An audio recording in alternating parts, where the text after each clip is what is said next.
इंदौर के एक शोरूम में अचानक भीषण आग लगने से हड़कंप मच गया। ये इलेक्ट्रॉनिक वाहन का शोरूम था जहां पर आग लगी और ऊपरी मंजिल पर रहने वाले लोगों की इसमें जान बचाए गए।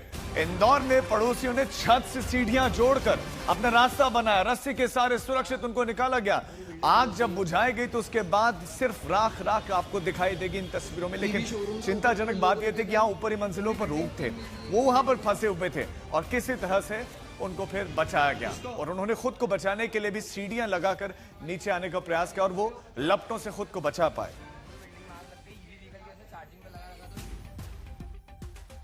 तो इंदौर में इलेक्ट्रिक वाहन का शोरूम, इस शोरूम में आग लगी और वहां की तस्वीरें भी हम आपको दिखा रहे हैं। देखिए, लोग एक बिल्डिंग से, जिस बिल्डिंग में आग लगी थी, अपने आप को बचाने के लिए दूसरी बिल्डिंग में गए वो, लेकिन गए कैसे? जान दांव पर लगाकर उन्होंने एक सीढ़ी लगाई और उस सीढ़ी के सहारे उस बिल्डिंग से दूसरी बिल्डिंग पर अपने आप को बचाते हुए दिखाई दिए। ये तस्वीरें, ये इलेक्ट्रिक वाहनों का शोरूम था, यानी बड़ा संवेदनशील। वहां पर आग किन कारणों से लगी है तो जांच का विषय है, लेकिन ऊपरी मंजिल पर लोग रह रहे थे और वो आप देखेंगे कि इसमें महिला भी है, इसमें बच्चे भी दिखाई दे रहे हैं और वो दूसरी बिल्डिंग में फिर अपने आप को सीढ़ी के सहारे जाकर जान बचाते हैं।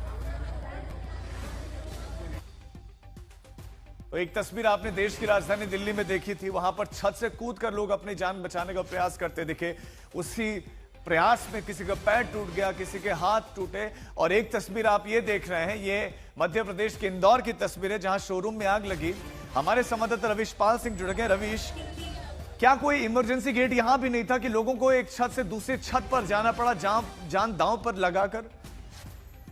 देखिए, इमरजेंसी एग्जिट था जरूर, लेकिन यहाँ पे दिक्कत ये थी कि ये जो आग लगी थी वो नीचे के मंजिलों पे ही लगी थी और क्योंकि ये एक शोरूम था तो नीचे जो बाहर निकलने का रास्ता था जहाँ से, वो पूरी तरीके से आग की चपेट में आ गया था।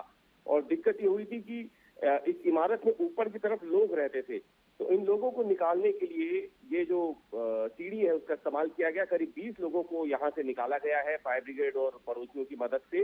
राहत की बात यह है कि इसमें कोई जनहानि नहीं हुई है, लेकिन इस घटना ने एक बार फिर से साबित कर दिया है कि कैसे नियमों को ताक पर रखकर, देखिए ये एक नीचे शोरूम था, ऊपर रिहायशी इलाका था और यहाँ पर करीब 6 परिवार रह रहे थे जिनको निकाला गया है। जो हमें जानकारी मिल रही है कि इन 6 परिवारों के करीब 20 लोग थे जिनको इस इमारत से निकाल के पास की इमारत से पहले भेजा गया, वहां से फिर वो निकल पाए, क्योंकि नीचे जो शोरूम था उसकी वजह से आग इतनी तेजी से फैली कि उसने एग्जिट गेट जो है उसको पूरी तरीके से अपनी चपेट में ले लिया था और इसलिए लोग वहां से निकल नहीं सकते थे और दूसरा रास्ता अपनाया गया। राहत की बात है कि कोई बड़ा हादसा नहीं हुआ, जान माल का नुकसान नहीं हुआ, लेकिन अगर ये आग थोड़ी और तेजी से ऊपर की तरफ फैलती तो फिर बताया जा रहा है, जो हमारी बात हुई है वहाँ के अग्निशमन विभाग के अधिकारियों से, अगर इसमें थोड़ी सी देरी और होती तो नुकसान बड़ा हो सकता था, जान माल का नुकसान भी हो सकता था।